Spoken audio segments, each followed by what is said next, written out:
अस्सलाम वालेकुम नाज़रीन, सिंध टेलीविजन न्यूज़ जे पर आहियां जो मेज़बान फयाज़ नाइज गुफ्तगू कंदासूं अफ़गानिस्तान जी सूरत हाल ते, जिते कल्ह जेको आहे अफ़गानिस्तान जे दारुल हुकूमत काबुल जे अंदरि जेको रेड ज़ोन आहे, जिते एम्बेसीज़ आहिनि, उते हिकिड़ो इंतिहाई ख़ौफ़नाक धमाको थियो आहे, जंहिंमें 100 खां वधीक माण्हू जेको आहे अजल जो शिकार थिया आहिनि, जॾहिं त 500 खां वधीक माण्हू ज़ख़्मी थिया आहिनि। अफ़गानिस्तान जे हवाले सां ट्रंप एडमिनिस्ट्रेशन हिन वक़्तु पंहिंजी पॉलिसी रिव्यू बि करे पई ऐं इहो इम्कानु आहे त शायदि 5000 ताईं वधीक जेके आहिनि फ़ौजी अफ़गानिस्तान मोकिलण जो अमरीका फ़ैसिलो करे। इन सॼे मंज़रनामे ते गुफ़्तगू कंदासूं। असां सां टेलीफोन लाइन ते मौजूदु आहिनि वॉशिंगटन DC मां मिडल ईस्ट इंस्टीट्यूट जा सीनियर फेलो, मुल्क जा मारूफ़ तज्ज़ निगार ऐं दानिश्वर जनाब डॉक्टर ज़फ़र इक़बाल साहब। अचो त उनखे डॉक्टर साहब सलाम वालेकुम। वालेकुम अस्सलाम। डॉक्टर साहब, किस तरह देखते हैं कि ये जो अफगानिस्तान की सूरत हाल बन रही है, जी आपके ख्याल में ये जो इसका क्या मतलब लेना चाहिए? धमाका हुआ है, हालांकि तासुर ओबामा एडमिनिस्ट्रेशन ने यह दिया था कि वो शायद ड्रा डाउन कर रहे हैं और फौजों का इनखला हो रहा है क्योंकि अफगान वार को वो अपने पाए तकमील तक पहुंचा चुके हैं। लेकिन पहले कुंदूज पे हमले, अब ये हमला बहुत ही खौफनाक हमला हुआ है, तो ये साबित करता है कि शायद वार अभी ओवर नहीं हुई। ये वॉर कभी भी ओवर नहीं हुई थी। देखिए, ये जो जंग है ये पिछले 16 साल से चल रही है, और जैसे आपको मालूम है कि जब वहां पर जो एलाइड फोर्सेस थी उनकी जो क्वांटिटी थी वो 1 लाख से ज्यादा थी। उस वक्त भी पीस और सिक्योरिटी नहीं था। तो अब चूंकि वहां पर सिर्फ 12-13 हजार रह गई है, तो कैसे हो सकता है कि वहां पर प्रोटेक्शन सपोर्ट हो? उसकी 2 वजूहत है। एक तो ये कि जहां उनकी जो गवर्नमेंट जो है, जिसको वो डेमोक्रेटिक गवर्नमेंट कहते हैं, वो रिप्रेजेंटेटिव गवर्नमेंट नहीं है। वो उस इलाके के जो ट्राइबल्स हैं या बेसिक जो इंटरेस्ट ग्रुप्स हैं उनको रिप्रेजेंट नहीं करती। एक तो बात ये है। दूसरी बात ये है कि क्योंकि वहां पर जो एक्सटर्नल फोर्सेस आई थी, उनका मकसद ये था कि वहां की लोकल जो अथॉरिटीज हैं और लोकल फोर्सेस जो हैं उनको मजबूत किया जाए और उसके साथ साथ इकोनॉमिक कंडीशन को बेहतर किया जाए। उसमें वो कामयाब नहीं है। जब तक वो मुल्क इस काबिल नहीं होता कि अपने पांव पे खड़ा हो सके, ये उम्मीद रखना कि उसकी फोर्सेस जो हैं वो रेबल्स के खिलाफ कोई किसी सक्सेसफुल किसी और कैंपेन कर सके, गलत फहमी की बात है। इसीलिए ये बहुत जरूरी है कि अगर आपने वहां पर कोई स्टेबिलिटी हासिल करना है तो उसके लिए आपको 2 बड़े अहम किस्म के फैसले करने होंगे। एक तो ये कि वहां की जो गवर्नमेंट है, जिसको कहते हैं कि वो डेमोक्रेटिकली इलेक्टेड गवर्नमेंट है, वो डेमोक्रेटिकली इलेक्टेड गवर्नमेंट नहीं है क्योंकि वो रिप्रेजेंटेटिव गवर्नमेंट नहीं। उसमें जैसे मैंने पहले अर्ज किया कि जो इंटरेस्ट ग्रुप्स हैं वो किसी तरीके से रिप्रेजेंट नहीं हो रहे। दूसरी बात ये आ जाती है कि चूंकि जो कोई भी रिसोर्सेज वहां दी गई वो रिसोर्सेज कंस्ट्रक्टिव तरीके से इस्तेमाल नहीं की गई, इसलिए वहां पर ये कहते हैं कि इकोनॉमिक डेप्थ पैदा नहीं हुई। क्योंकि इकोनॉमिक डेप्थ पैदा नहीं हुई, इसलिए वहां पर जो गरीब लोग हैं, जो आम लोग हैं, उनके लिए किसी किस्म के बेनिफिट्स पैदा नहीं हुए, उनके लिए जॉब्स पैदा नहीं हुई। तो ऐसी कंडीशन में चूंकि इनकम इनइक्वालिटी बढ़ती चली गई, तो वहां पर जो रेबल ग्रुप्स हैं, चाहे उनको कायदा कह लीजिए या तालिबान कह लीजिए या इस्लामिक स्टेट कह लीजिए, उनको सपोर्ट हासिल है। इसी वजह से वहां पर मुश्किलात पैदा हो रही थी। तो जरूरी हो जाता है कि ये इसको मिलिट्री सोल्यूशन के मुतालिक ना सोचा जाए, बल्कि इसके मुतालिक एक पॉलिटिकल सोल्यूशन पैदा किया जाए। अगर पॉलिटिकल सोल्यूशन पैदा होता है और तमाम इंटरेस्ट ग्रुप जो हैं, जी फरमाइए। जी डॉक्टर साहब, मैं जी सर, डॉक्टर साहब आवाज आ रही है? जी आ रही है। मैं ये कहना चाहता था कि देखिए, जब तक वहां पर पॉलिटिकल सोल्यूशन पैदा होने के लिए कोई फाउंडेशन नहीं बनाई जाएगी, इस किस्म की मुश्किलात पैदा होती रहेंगी। अच्छा डॉक्टर साहब, लेकिन ये जो गवर्नमेंट है ये करजई गवर्नमेंट की निस्बत तो ज़्यादा रिप्रेजेंटेटिव बताई जाती है, क्योंकि इसमें जो पश्तून फैक्शन है उसकी तरफ से अशरफ गनी साहब हैं और दूसरे नंबर पे जो है अब्दुल्ला साहब भी उस गवर्नमेंट का हिस्सा हैं। तो एक तरह से ये बताया जाता है, अब गुलबदीन हिकमतयार को भी उन लोगों ने अपने साथ मिला लिया है, तो एक फैक्शन जो लड़ाकू जो अपना लड़ने वाले जो गिरोह थे उसका एक गिरोह भी उनके साथ मिल गया। तो आपको नहीं लगता कि ये गवर्नमेंट पिछली अपना करजई गवर्नमेंट की निस्बत ज्यादा रिप्रेजेंटेटिव गवर्नमेंट है? देखिए, मानता हूं कि ये स्लाइटली ज्यादा रिप्रेजेंटेटिव है, लेकिन ये डिसफंक्शनल किस्म की गवर्नमेंट है, क्योंकि इसमें जो पावर है वो एक इंडिविजुअल के हाथ में नहीं है, बल्कि डिवाइडेड अप है। एक तरफ अब्दुल्ला है और दूसरी तरफ अशरफ गनी है। ये दोनों एक दूसरे का बैठ के बात भी नहीं करते, तो इसलिए गवर्नमेंट बहुत कमजोर है। दूसरी बात यह आ जाती है कि जैसे आपने फरमाया कि वो हिकमत यार को उन्होंने अपने साथ मिला लिया, ये तो गलत है। देखिए, हिकमत यार जो है उसको मिलाने के लिए हर किस्म के कॉम्प्रोमाइज किए गए हैं, उसको हर किस्म की फ्रीडम दे दी गई है। उसके वो तमाम दोस्त और साथी जिनको कैद में रखा गया था उनको कैद से छोड़ दिया गया है। हिकमत यार जो है वो किसी का दोस्त नहीं है, वो सिर्फ अपना दोस्त है। इसलिए ये उम्मीद रखना कि जिस किस्म के एग्रीमेंट उन्होंने हिकमत यार के साथ किया है उससे उनको फायदा पहुंचेगा, ये गलत होने की बात है। अगर ऐसा होता तो फिर काबुल में इतनी मुश्किल पैदा ना होती जितनी कि इस वक्त हो रही। इसलिए उनको अपना सोचने का तरीका बदलना पड़ेगा, स्ट्रेटजी को बदलना पड़ेगा। इसमें स्ट्रेटजी में ये होना चाहिए कि जब तक आप ब्रॉड बेस्ड किस्म की गवर्नमेंट नहीं बनाए और जब तक आपको ये मालूम है कि एक्सटर्नल सपोर्ट आपको मिलती रहेगी, जिसकी वजह से जो इंटरेस्टेड पार्टीज हैं उनके पैसे बनते रहेंगे और करप्शन बढ़ती रहेगी, तो फिर आप ये सोचिए कि कैसे गवर्नमेंट इफेक्टिव हो सकती है और किस तरह आप ये उम्मीद करते हैं कि वहाँ के मिलिट्री के लोग जो हैं वो अपनी जानें देने के लिए तैयार होंगे। आपको याद रहे कि जहाँ तक अफगानिस्तान की मिलिट्री फोर्सेस का ताल्लुक है, उनमें हर साल 10 से 15% जो है वो डिजर्शन हो जाती हैं। उसके साथ साथ 10 से 15% बिल्कुल घोष किस्म के सोल्जर्स हैं। तो ऐसी कंडीशन में ये उम्मीद रखना कि वो खास सब्सटेंटिव किस्म का काम करें, बड़ी गलतफहमी की बात आ जाती है। इसलिए जरूरी ये हो जाता है कि तमाम वो मुल्क जिनमें पाकिस्तान भी शामिल है अपना असर रसूख इस्तेमाल करें कि वहां पर जो वो एक रिप्रेजेंटेटिव किस्म की गवर्नमेंट है। वो representative not in the sense के इलेक्शन हो गया और उसके बाद आपके वोट पड़ गए और आपने गवर्नमेंट बना ली, नहीं। उसके लिए जरूरी ये है कि वहाँ की जो इंटरेस्टेड पार्टीज हैं, जो वहाँ के ग्रुप्स हैं, उनको रिप्रेजेंटेशन मिलनी चाहिए। अफगानिस्तान एक नॉर्मल मुल्क नहीं है कि जहाँ पर आप डेमोक्रेसी के तौर पर इलेक्शन करवा ले और उसके बाद गवर्नमेंट बन जाए। वो मुल्क ऐसा है जहाँ पर फैक्शनल इंटरेस्ट बहुत ज्यादा है, वहाँ पर ट्राइबल इंटरेस्ट बहुत अहम है। ये उम्मीद रखना कि इलेक्शन करवाने से वहाँ पर एक रिप्रेजेंटेटिव गवर्नमेंट बन जाए, ये गलत होने की बात। अच्छा डॉक्टर साहब, इराक के अंदर भी अमेरिका ने इंटरवीन किया, वहां पे गवर्नमेंट को टॉपल किया, उसके बाद वहां पे एक मिलिट्री बनाई और वो मिलिट्री भी आखिरकार दाइश के हाथों शिकस्त खा रही है। बार बार हम देख रहे हैं कि डिस्टेबलाइजेशन वहां पे भी है। यहाँ अफगानिस्तान के अंदर भी अमेरिका ने एक अपना टॉपल की गवर्नमेंट तालिबान की, उसके बाद उन लोगों ने रीस्ट्रक्चरिंग के नाम पे एक पूरी मिलिट्री बनाई, अफगान नेशनल आर्मी के नाम पे उनको ट्रेनिंग दी, लेकिन हम देख रहे हैं कि वो कहीं पे टिक नहीं रहे। आपके ख्याल में ये जो इतना ट्रिलियंस ऑफ डॉलर्स जो है अमेरिकन टैक्स पेयर मनी जो अपना एडमिनिस्ट्रेशन ने इस्तेमाल की है इन वॉर्स पे, तो आपको नहीं लगता कि ये दरअसल अमेरिकन फेल्यूर है अफगानिस्तान के अंदर भी, इराक के अंदर भी? देखिए, ये तो आपका कहना दुरुस्त है कि जो स्ट्रेटजी इस्तेमाल की गई, जो इराक और अफगानिस्तान दोनों जगह पे इस्तेमाल की गई, वो क्लियरली कामयाब नहीं हुई। उसकी वजह यह है कि आप पॉलिटिकल प्रॉब्लम्स को मिलिट्री के एक्शन से सॉल्व नहीं कर सकते। यही जो आप इस वक्त इराक में देख रहे हैं, यही बात है कि वहां पर एक वक्त कंसेंसस गवर्नमेंट होती थी, जिसकी वजह से कुछ अरसे तक सिक्योरिटी और पीस भी रहा। लेकिन जैसे ही 2011, 12 और 2013 के बाद वहां पर मेजोरिटेरियन गवर्नमेंट आ गई, तो वहां पर फिर दोबारा वही एथनिक सेक्टेरियन किस्म के जो डिवाइड थे वो सामने आ गए। उनको कंट्रोल करने के लिए प्रॉपर, जिसे मैं कह रहा हूँ, प्रॉपर रिप्रेजेंटेशन नहीं दी गई। इसी वजह से आपको आज भी वहां लड़ाई नजर आ रही है। इसी वजह से सीरिया में जो लड़ाई हो रही है उसकी वजह यही है कि वहां की गवर्नमेंट जो है उसमें बाई इन बहुत कम है। वहां पर लोगों के जो पॉलिटिकल इंटरेस्ट हैं वो गवर्नमेंट के साथ कन्वर्ज नहीं करते। यही चीज आपको अफगानिस्तान में नजर आ रही है। चाहे आप ये कह लें कि जी अफगानिस्तान की गवर्नमेंट डेमोक्रेटिकली इलेक्टेड है, नो, उसका कोई फर्क नहीं पड़ता।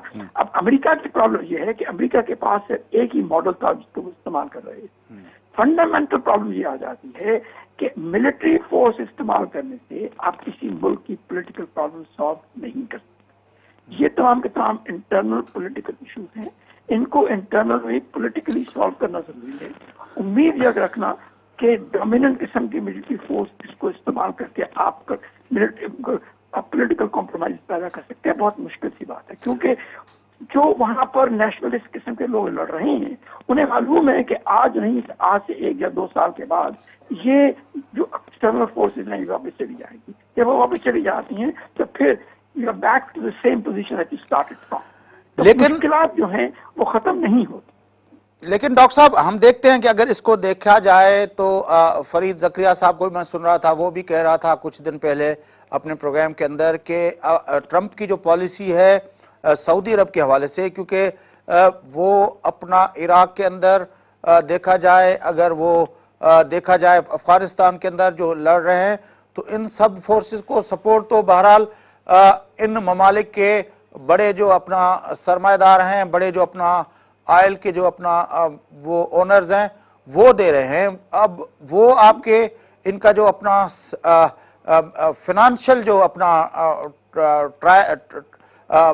सपोर्ट है वो तो वहां से मिल रही है, लेकिन वो सपोर्ट और ट्रंप एडमिनिस्ट्रेशन सऊदी अरब के साथ इतना खुला डुला जा रही है, तो फिर ये फोर्सेस कैसे खत्म होंगे?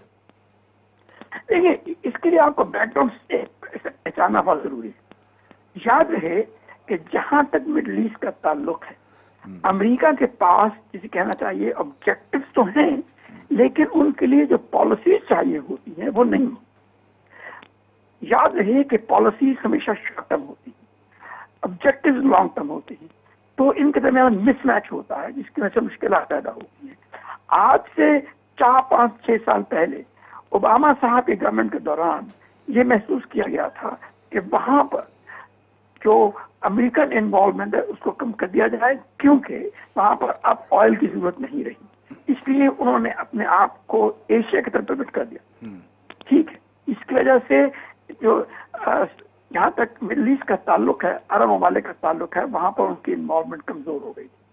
उसके साथ साथ उन्होंने ये किया था कि उनका मकसद ये था कि उस इलाके में कुछ थोड़ी सी स्टेबलाइजेशन टाइम रखी जाए, और वो ये उम्मीद करते थे कि अगर वहां की माइनॉरिटी जो है, जो सेक्टेरियन माइनॉरिटी है, अगर उसको सपोर्ट किया जाए, चाहे through nuclear treaty and agreement with Iran और व्हाटएवर, या नॉन इन्वॉल्वमेंट इन सीरिया, उनका मकसद ये था कि ये जो माइनॉरिटी है ये ऑर्गेनाइज्ड है, ये एक माइनॉरिटी, क्योंकि इस वजह से वो अमेरिकी सपोर्ट हासिल करने के लिए तैयार होगी, तो वो जो है मेजॉरिटी को कंट्रोल करने के काबिल होगी। लेकिन ये पॉलिसी बिल्कुल फेल हो गई। जैसे आप देख सकते हैं कि ईरान जैसा मुल्क, जो कि एक वक्त अमेरिका के साथ मिल रहा था, जिसकी वजह से ये न्यूक्लियर नेगोशिएशन हुई थी, उसने अपने आप को फ्लिप कर दिया और उसने अपने आप को एक रशियन इन्वॉल्वमेंट के साथ शामिल कर दिया।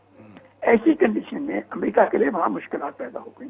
अब उन मुश्किलात को हल करने के लिए वो क्या कर सकते?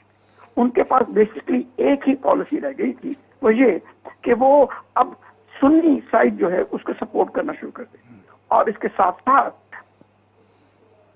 साथ वो जो सऊदी से वो क्योंकि अपना ऑयल और रिलीजन के जो उनके दो बेसिक पॉलिसी इंस्ट्रूमेंट्स उनको इस्तेमाल करने के लिए तैयार थे, उन्होंने पैसे लगाए और अपना रिलीजन के जो नारा था उसको इस्तेमाल किया, और वो अमेरिकी जो नई गवर्नमेंट है, जो बेसिकली बड़ी नैरो माइंडेड किस्म की गवर्नमेंट है, वो और सऊदी इकट्ठे हो, इसकी वजह से आपने देखा जो रियाद में हुआ, और उसके कॉन्सिक्वेंसेस देख रहे हैं अपने मुल्क के लिए भी और दूसरे मुल्कों के लिए भी।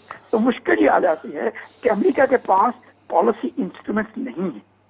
क्योंकि उनके पास पॉलिसी इंस्ट्रूमेंट्स नहीं है, लेकिन उनके मकासद बड़े लॉन्ग टर्म हैं, जिनमें आईएस को खत्म करना है, इजराइल को प्रोटेक्ट करना है, और ऑयल की सप्लाई को मेंटेन करना है। तो उसके लिए उनके पास और कोई एवेन्यू नहीं रहता था सवाए इसके कि वो सऊदी अरेबिया और उसके सपोर्टर्स के साथ में। अच्छा डॉक्टर साहब, मैं उस पे मिडिल ईस्ट पे तो मैं आज बात नहीं करना चाहता, क्योंकि उस पे मेरे काफी वो सवाल थे।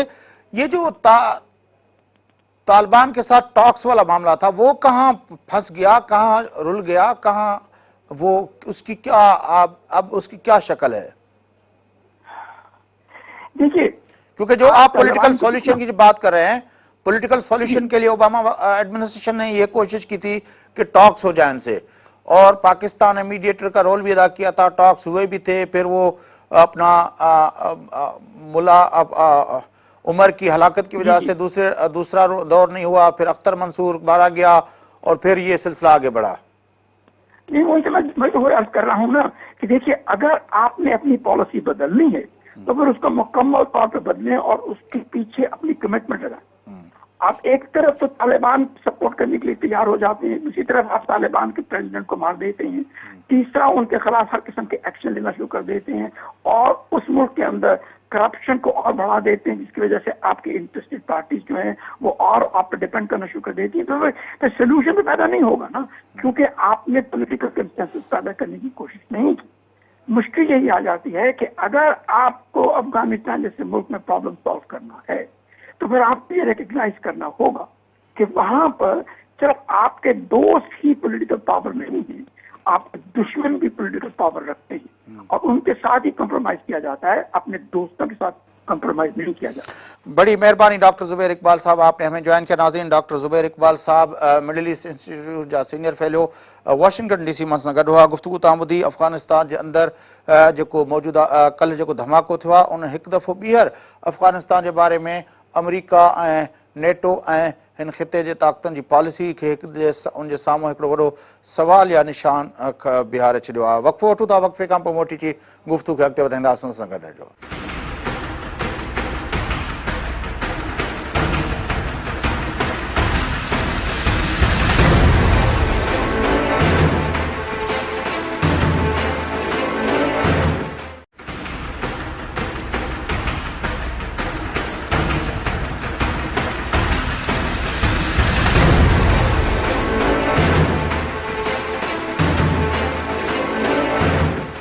वेलकम बैक नाज़रीन, चौथ प्रोग्राम जे सिलसिले खे अॻिते वधायूं। गुफ्तगू कयूं था अफ़गानिस्तान जे सियासी मंज़रनामे ते। अफ़गानिस्तान जे अंदरि जेको कल्ह बम धमाको थियो आहे, 100 खां वधीक माण्हू अजल जो शिकार थिया आहिनि ऐं 500 खां वधीक माण्हू ज़ख़्मी थिया आहिनि। उन हवाले सां गुफ्तगू कयूं था। पेशावर मां असांखे जॉइन कयो आहे मुल्क जे मारूफ़ तर्जुमेगार हुसैन शहीद सोहरवर्दी साहब। हुसैन शहीद सोहरवर्दी साहब, अस्सलाम वालेकुम।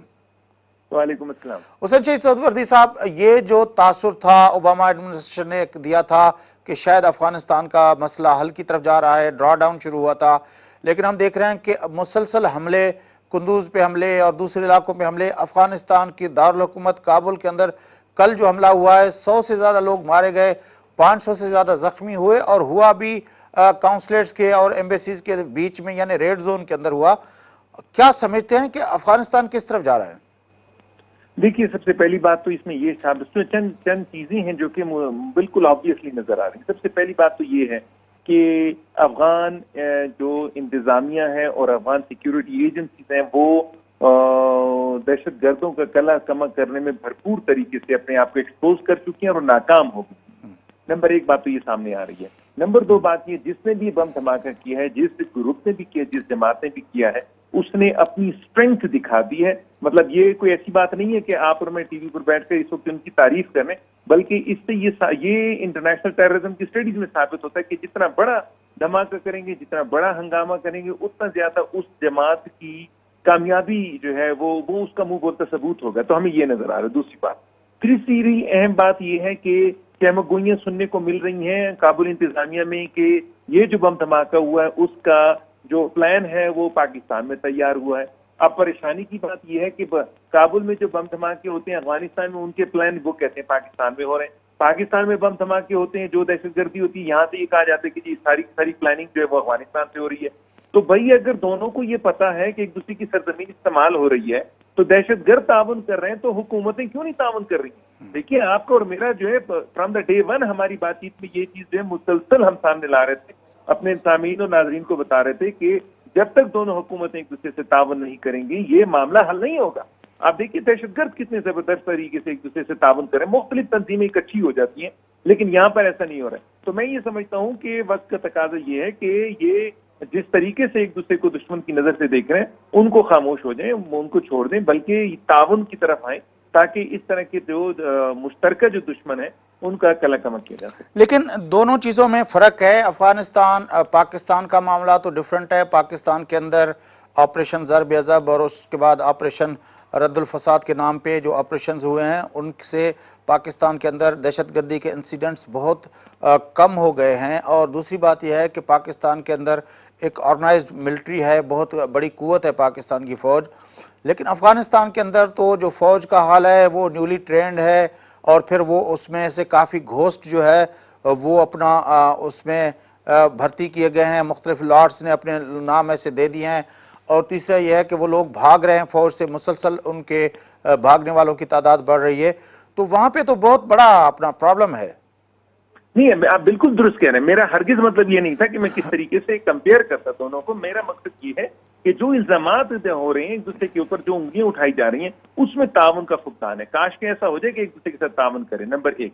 नंबर दो बात यह है कि इस चीज को अंडरस्टूड करना होगा कि अफगानिस्तान जो है वो, जो आपने शुरू के सवाल में जो कहा था कि जो ओबामा इंतजामिया ने जो बात की थी वो बिल्कुल गलत साबित हुई है। अफगानिस्तान को तो बैनुल अक़वामी तवज्जो की जरूरत है। अफगानिस्तान को किसी सूरत में भी प्रॉक्सी वॉर की जरूरत नहीं है। अफगानिस्तान किसी सूरत में भी मुतहमिल नहीं हो सकता कि पाकिस्तान को दुश्मन वहां जाकर बैठ जाए या किसी और मुल्क का दुश्मन वहां जाकर जो है बैठ जाए और वहां से जो है उनकी सरजमीन को इस्तेमाल करे। जितना ज्यादा ये प्रॉक्सी वॉर होंगी उतना ज्यादा सरजमीन अफगानिस्तान के लिए सबसे बड़ा नुकसान होगा। मैं तो फिलहाल ये बात करना चाह रहा हूँ कि अफगानिस्तान ये साबित कर रहा है वक्त गुजरने के साथ साथ कि हम जो ये गलत फहमी के शिकार थे कि अफगानिस्तान अब अपने पांव पर खड़ा हो जाएगा, ये नहीं हो सकता, ये नहीं है। अभी भी बैनुल अक़वामी जो बरादरी है उसकी उनको भरपूर सपोर्ट की जरूरत है, नंबर एक। नंबर दो बात ये कि वहां से दहशतगर्दी खत्म नहीं हुई, वहां पर दहशतगर्दी के जो अनासर है वो भी खत्म नहीं हुए। तो इस सूरत में एक दफा फिर किसी न किसी तरीके से जिनेवा अकॉर्ड हमें करना पड़ेगा। मैं कोट अनकोट कह रहा हूँ 1988 की तरह का, कि जिसमें तमाम जो पड़ोसी मुमालिक हैं और स्टेक होल्डर्स बाकी मुमालिक हैं मिलकर बैठे, वो एक प्लेज करें, वो एक अंडरस्टैंडिंग करें आपस में कि किसी सूरत में भी किसी भी दहशतगर्द जो वो तंजीम है उसको अंदर नहीं जाने देंगे, और अगर आते हैं तो फिर उसके लिए जॉइंट जो है वो ऑपरेशन किया जाएगा। जैसे कि पाकिस्तान में अकेले देखिए पाकिस्तान तो एक जबरदस्त किस्म का मुनज़्ज़म मुल्क है जो कि ऑपरेशन ज़रब अज़ब जैसा जो है कामयाब उन्होंने तुरंत इम्तियाज अपने सर पर लिया है। अब रद्दुल फसाद भी बड़े बेहतरीन तरीके से जा रहा है। लेकिन अफगानिस्तान उस तरीके का मुनज़्ज़म मुल्क नहीं रहा, वहां पर अभी भी एक बैनुल अक़वामी बरादरी की मदद की जरूरत है। लेकिन अफगानिस्तान के अंदर के जो मसाइल हैं, बैनुल अक़वामी बिरादरी तो इतने अरसे से मदद कर रही है, लेकिन वहाँ पे जो करप्शन का इतना बड़ा रेशो है, और उसके अलावा जो उनकी अफगानिस्तान के अंदर जो उनकी इथनिक राइवलरीज हैं जिसकी वजह से, और पॉलिटिकल राइवलरीज हैं, उनको किस तरह फेस किया जा सकता है? क्योंकि वो तो दोनों रविश, यानी राइवलरीज भी नहीं छोड़ रहे, करप्शन भी नहीं छोड़ रहे। देखिए बैनुल अक़वामी जो बिरादरी है उसका एक हद तक जो है उनका की मदद हो सकती है, उससे बहरहाल कौमों को खुद उठना होगा। ये जो करप्शन का नासूर अफगानिस्तान के अंदर घुन की तरह खाया जा रहा है, हमें बहरहाल ये अफगान ही है जो कि इसको बेहतर तरीके से जो है उसको देख सकते हैं और उसको डील कर सकते हैं। उनके दरमियान जो नफाकी है, ना इत्तेफाकी है, जिस तरीके से वो एक दूसरे के दस्तों गिरबां हुए हुए हैं, जिस तरीके से उन्होंने छोटे छोटे ग्रुप्स बनाए हुए हैं और सियासी लिहाज से एक दूसरे को जो है कमजोर करने की कोशिशों में मुल्क को तबाह बर्बाद किया है, ये वो जगह है जहां पर कि अफगानी जो अवाम है उनको सामने आना होगा। उनको ये एक तशख़्ख़ुस देना होगा अपने आप को कि बहरहाल अफगानिस्तान की बात करें, हम एक पार्टी या एक छोटे ग्रुप की बात न करें। जब तक इनके दरमियान तकसीम रहेगी, जब तक ये आपस में एक दूसरे से नफाकी करेंगे, इत्तेफाकी करेंगे, ये सिलसिला चलता रहेगा। इवेंचुअली एक वक्त ऐसा आता है जब आप कौमों को छोड़ देते हैं कि वो खुद ही करें। बैनुल अक़वामी बरादरी एक खास हद तक आपकी मदद कर सकती है, वो किसी सूरत में अफगानिस्तान को चला नहीं सकती। अफगानिस्तान को बहरहाल अफगान ही चलाएंगे, और उसके लिए करप्शन माशरा, उसके तो इत्तेफाक पर मबनी माशरा की बुनियादी जो है वो यही है। अच्छा हुसैन शहीद सोहरवर्दी साहब, ये जो अब अफ़गानिस्तान के बारे में जो ट्रंप एडमिनिस्ट्रेशन सोच रही है कि शायद 5000 के करीब मज़ीद फ़ौजें भेजी जाएं ताकि वहाँ पे चीज़ों को कंट्रोल किया जाए, क्योंकि अब तक जो 8500 उनकी फ़ौज है, बाकी कुछ दूसरे ममालिक की है, तो वो तो ट्रेनिंग और उस सेशंस में अपना एक्टिव हैं। तो आपके ख्याल में ऐसी सूरत हाल में जब इतने बड़े हमले हो रहे हैं काबुल पे, तो 5000 मज़ीद फ़ौज अफ़गानिस्तान को स्टेबलाइजेशन की तरफ ले जा सकती है? ना इसमें ही कर सकेंगे। देखिए 5000 क्या, इन्होंने तो 88,000 फौजी अंदर रखी, 88,000 फौज कुछ ना कर सकी, 5,000 मजीद जाने से कुछ नहीं होना। मेरा तो ये ख्याल है, जो कि अगर आप देखें इंटरनेशनल रिलेशंस की पॉइंट ऑफ व्यू से हमें देखें तो ये होगा 5,000 फौजें भेज दें ताकि वो अफगान जो सिक्योरिटी फोर्सेज है उनकी ट्रेनिंग कर सकें। अफगान इंतजामिया को, अफगान की जो आर्मी है उसको ट्रेनिंग की जरूरत है। किसी सूरत में अफगानिस्तान को 5,000 10,000 अमरीकी फौजों की जरूरत नहीं है। जितनी अच्छी ट्रेनिंग करके देंगे उतना अच्छा वो ऑपरेशन करेंगे। जितना जबरदस्त किस्म की इंटेलिजेंस सर्विसेज होंगी अफगानिस्तान की, उतना वो पहले से एडवांस में देख लेंगे कि भाई कोई शख्स जो है वो अपने मजमूम अज़ाइम के साथ अफगानिस्तान की तरफ बढ़ रहा है और उसको वो फिर उसी वक्त इंटरसेप्ट कर लेंगे। लेकिन जब तक ट्रेनिंग अच्छी नहीं होगी अफगान आर्मी की, ये चीजें नहीं हो सकेंगी। हम किसी सूरत में भी 5,000, मतलब आप देखिए ना कि 5,000 अमरीकी फौजी आके उनके हाथ में कौन सा ऐसा कोई अलादीन के चिराग हो गए वो दाखिल होते सब कुछ ठीक कर लेंगे, ये नहीं हो सकता। मैं समझता हूँ अफगान जो आर्मी है उसकी ट्रेनिंग की तरफ तवज्जो देने की बजाय इसके कि मजीद फॉरेन फोर्सेस को अंदर डालें। लेकिन अफगानिस्तान के अंदर जो नेशन बिल्डिंग का काम है, जो स्टेट बिल्डिंग का काम है, वो तो इतना बिखरा पड़ा है। क्योंकि जब अफगान नेशनल आर्मी की बात होती है तो फिर ये होता है कि वो वार लॉर्ड कहता है कि मेरे 500 लोग लो लो, कोई कहता है मेरे 2,000 ले लो, कोई कहता है मेरे 5,000 ले लो। तो वो लोग जो होते हैं वो दरअसल लॉयल जो होते हैं, उनकी लॉयल्टीज जो होती हैं वो रियासत के साथ नहीं होती हैं, आर्मी के साथ नहीं होती, अफगान नेशनल आर्मी के साथ। उनको वो अपने अपने उस अपना वार लॉर्ड के साथ लॉयल होते हैं और फिर उसके कहने पे ऑपरेट करते हैं।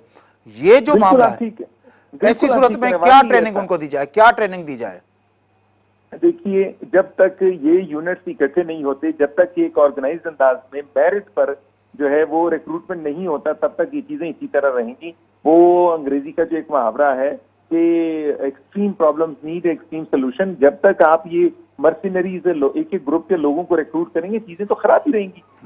वक्त का तकाजा ये, जैसे पाकिस्तान का निजाम है कि एक बाकायदा पूरे मुल्क में जो है वो अखबार में आता है कि जनाब आप लोग जो है आर्मी के लिए अप्लाई कर सकते हैं। लोग अप्लाई करते हैं, जो क्वालिफाइड होते हैं वो जीत जाते हैं, वो ज्वाइन कर लेते हैं। जो नहीं कर सकते वो बेचारे रह जाते हैं, वो कहीं और जाके किस्मत आजमाई करते हैं। लेकिन जब तक ये सिलसिला चलता रहेगा, जो आपको मालूम है, जो अभी आपने बताया, जो अफगानिस्तान में प्रिवेल कर रहा है, कभी भी अफगानिस्तान में एक मुत्तहिदा कौमी लेवल की जो है आर्मी नहीं बन सकती। फिर वो यूं ही टूटी फूटी बनेगी और वो इसी तरीके से चंद लोगों के जो इंटरेस्ट हैं वो उनको सर्व करती रहेगी।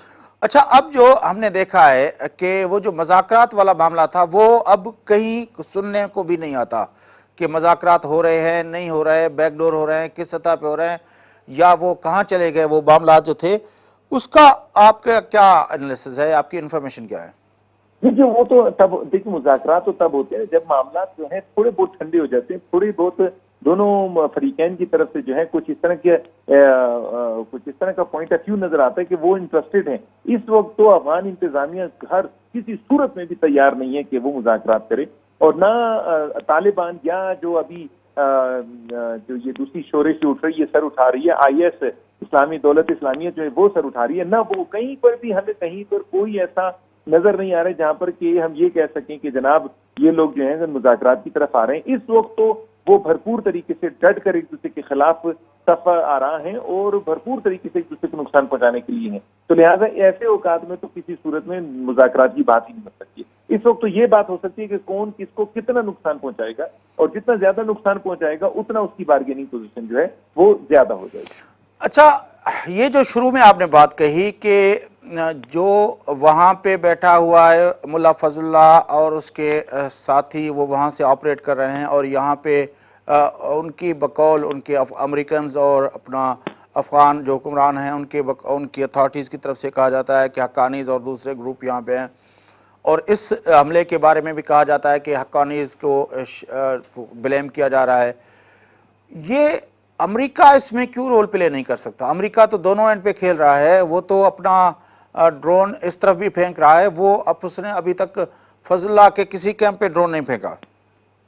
सही कह रहे हैं आप। देखिए, अमेरिका का जो किरदार है वो भी इंतहाई मशकूक है इस पूरे तमाम मामलात में।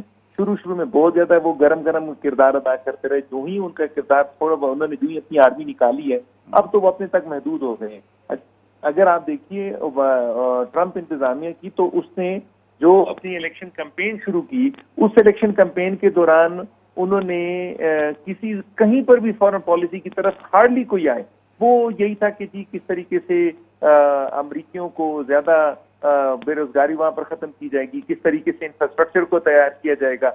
उन्होंने तमाम नेशनल इश्यूज पर जो है इलेक्शन लड़ा है, इंटरनेशनल इश्यूज को तो देखा ही नहीं है। तो मुझे यूं लग रहा है कि ट्रंप इंतजामिया अगर कहीं पर कोई मेजर डेवलपमेंट होती है इंटरनेशनल रिलेशंस में, तो जाकर वो कोई बहुत अहम किरदार अदा करेंगी बैनुल अक़वामी लेवल पर, वरना तो उनके जो अपने मकासद हैं वो उनको पूरा करेंगी। लेकिन ट्रंप इंतजामिया ने शुरुआत तो बैनुल अक़वामी ताल्लुकात में किया, इंटरनल रिलेशंस में किया, इतना बड़ा इनिशिएटिव मिडिल ईस्ट के अंदर ट्रंप ने लिया है, ओबामा की सारी पॉलिसी को उलट के रख दिया है वहां पे मिडिल ईस्ट के अंदर। देखिए यही वो जगह जिस तरफ मैं लेकर आ रहा था, अनलेस एंड अनटिल वो को बहुत ही मतलब उनको कोई मेजर कोई अट्रैक्शन नजर आए, और उनमें देखिए कि 120 अरब डॉलर की उनको जो है एक शॉपिंग लिस्ट सऊदी अरेबिया पकड़ा रहा था, और फौरन वहां चले जाते हैं। इस वक्त अमरीकियों की इक्तिसाद के लिहाज से इतनी कमजोर हालत है कि वो कहीं पर भी जाने को तैयार है जहां पर कि उनको कुछ ना कुछ मिलता हो। तो ये जो आपने देखा इस वक्त मिडल ईस्ट में जो जबरदस्त तरीके की उनकी डेवलपमेंट हुई, वो ये शो करती है कि वो असला बेचें या कोई भी ऐसी प्रोडक्ट, लेकिन वो इस वक्त इंटरेस्टेड इसमें है कि जो अमरीकी इक्तिसाद है उसको थोड़ा बहुत उठाया जा सके। अच्छा, पाकिस्तान का रोल हर वक्त शक की निगाह से देखा जाता है, अमेरिकन ने भी शक की निगाह से देखा, अफगानों ने भी शक की निगाह से देखा, और पाकिस्तान जो है अब तक सबसे बड़ा अपना मेजबान है अफगान रेफ्यूजीज का। ये पाकिस्तान के रोल के बारे में आपके ख्याल में जो अमेरिकन और अफगान एटीट्यूड है उसको आप किस तरह देखते हैं?